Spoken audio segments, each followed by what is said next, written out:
Hey, what's up, Rockstars? This is Alex Bourne coming at you from the Midwest, and today I want to talk about muscle memory, and this is part of the Universal Laws and Principles series of lessons that I will be giving in the next couple of weeks.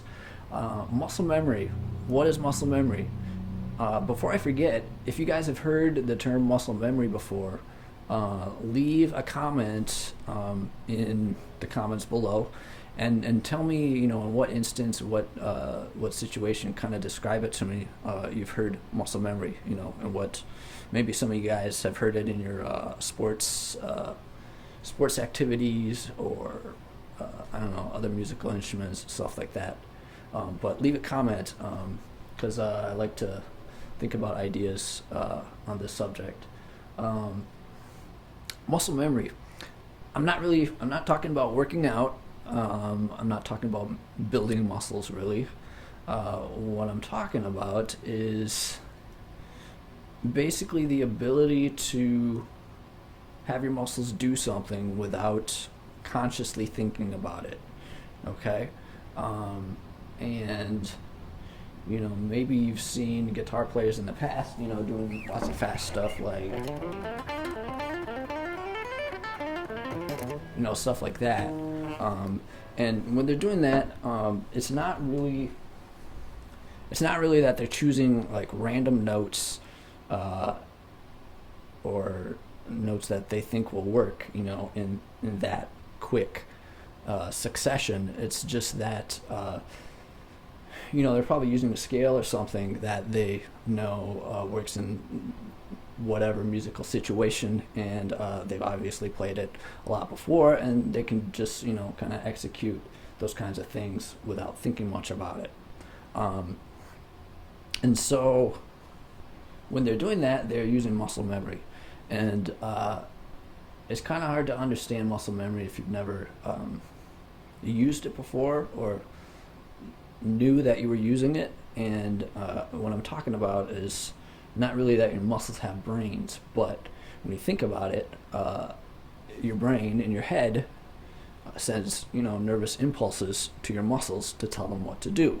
So in a way, your muscles are actually connected to a brain. Okay, so what you're doing with muscle memory is you're kind of when someone uses muscle memory well, they're using a pattern that their brain knows to a pattern of impulses that their brain knows to send to the muscles that they're using. That's what muscle memory is.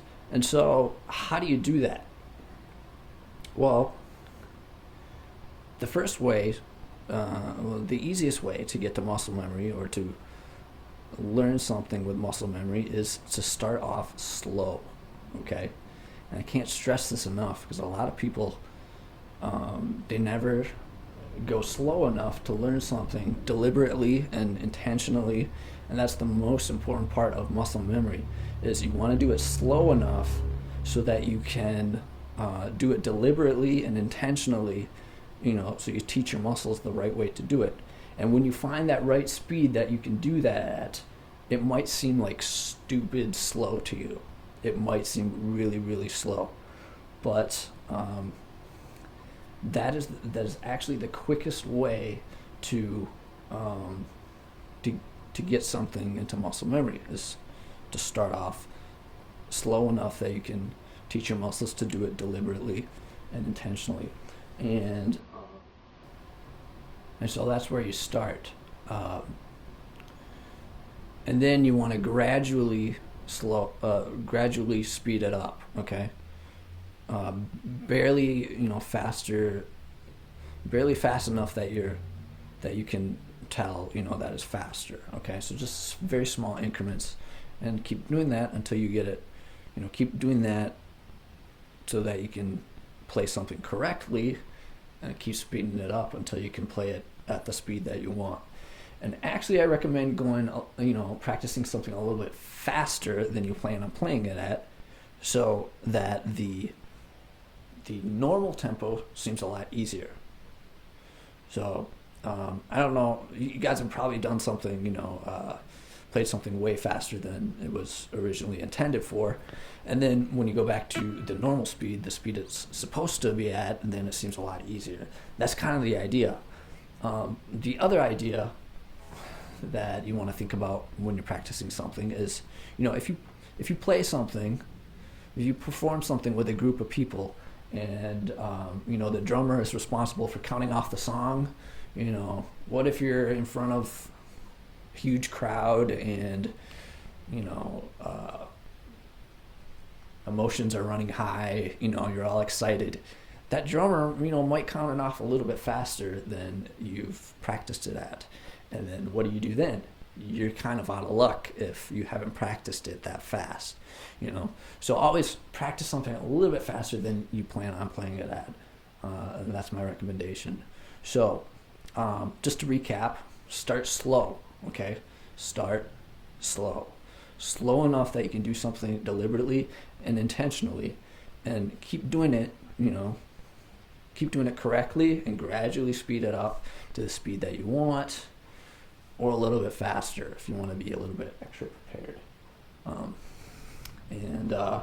Those are the ideas that I have for you today. If you have any questions, please leave some comments. I'd love to hear from you guys. Even just give me a shout out from where you're coming from. I really like to hear where you guys are from.